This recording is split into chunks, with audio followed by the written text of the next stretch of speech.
জাতীয়তাবাদী ছাত্রদল আমাদের প্রাণের সংগঠন, যেই সংগঠন থেকে আজকে আমরা নেতৃত্ব দিচ্ছি, সেই সংগঠনের মঞ্চে যখন উঠি, যখন জাতীয়তাবাদী ছাত্রদলের কোন বক্তব্য কিংবা কথা আসে, তখন শিরায় উপশিরায় শিহরিত হয় বিদ্রোহের বিপ্লবের রক্ত।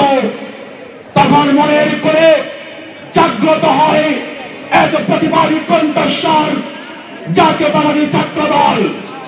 1978 সালের 1 জানুয়ারি ঢাকা বিশ্ববিদ্যালয়ের মধুর ক্যান্টিনের পদদেশ থেকে গড়ে ওঠা যে সংগঠন, সেই সংগঠন কালের বিবর্তনে আজ বিশ্ববিদ্যালয়ের ক্যাম্পাস ছাড়িয়ে, মহানগর জেলা উপজেলা ছাড়িয়ে বাংলাদেশের প্রতিটি ইউনিয়নে বিস্তৃত এবং সমৃদ্ধ ছাত্র সংগঠনের নাম হচ্ছে জাতীয়তাবাদী ছাত্রদল।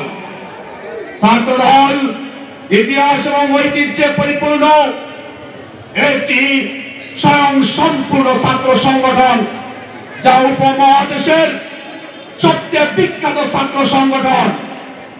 এই ছাত্রদলে বাংলাদেশ আদর্শিক নাগরিক তৈরি করার জন্য সেই সংগঠনটি তার বলিষ্ঠ ভূমিকা পালন করে যাচ্ছে, তার নাম জাতীয়তাবাদী ছাত্রদল।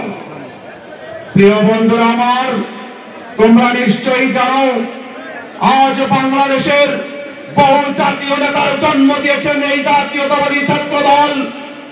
বাংলাদেশ জাতীয়তাবাদী দল বিএনপির সিনিয়র যুগ্ম মহাসচিব রুহুল কবির রিজভী, আমানুল্লাহ আমান, নাজিমউদ্দিন আরব, অ্যাডভোকেট প্রয়াত জালাল শরীফ হিরো, নাসির উদ্দিন পিন্টু প্রয়াত, আপনারা জানেন শহীদউদ্দিন চৌধুরী এনি, আব্দুল কাদের ভূঁইয়া জুয়েল সহ এক জাতীয় নেতার জন্ম দিয়েছে জাতীয়তাবাদী ছাত্রদল। তোমরা সেই ছাত্রদলের গর্বিত অংশীদার। আমাদের এই নড়িয়া উপজেলায় নবগঠিত যে বিএনপির কমিটি হয়েছে, সেই কমিটির অধিকাংশ নেতাই জাতীয়তাবাদী ছাত্রদল থেকে উঠে এসেছে। অধিকাংশ নেতাই আজকে আমাদের এই বিএনপির যিনি সাধারণ সম্পাদক, শ্রদ্ধেয় বড় ভাই ফরিদ আহমেদ রহেল, তিনিও ছাত্রদল থেকে উঠে এসেছেন। যুবদলের সভাপতি নিক্সন খান ছাত্রদল থেকে উঠে এসেছেন। যুবদলের সেক্রেটারি মাহবুবুর রহমান খোকন ছাত্রদল থেকে উঠে এসেছেন। আমি ছাত্রদল থেকে উঠে এসেছি। আমার সদস্য সচিব এই নড়িয়া উপজেলা ছাত্রদলের সাবেক সাধারণ সম্পাদক ছিল। সুতরাং ছাত্রদলের ইতিহাস উপজেলা থেকে শুরু করে কেন্দ্র পর্যন্ত বহু নেতার জন্ম দেওয়া সংগঠনের নাম জাতীয়তাবাদী ছাত্র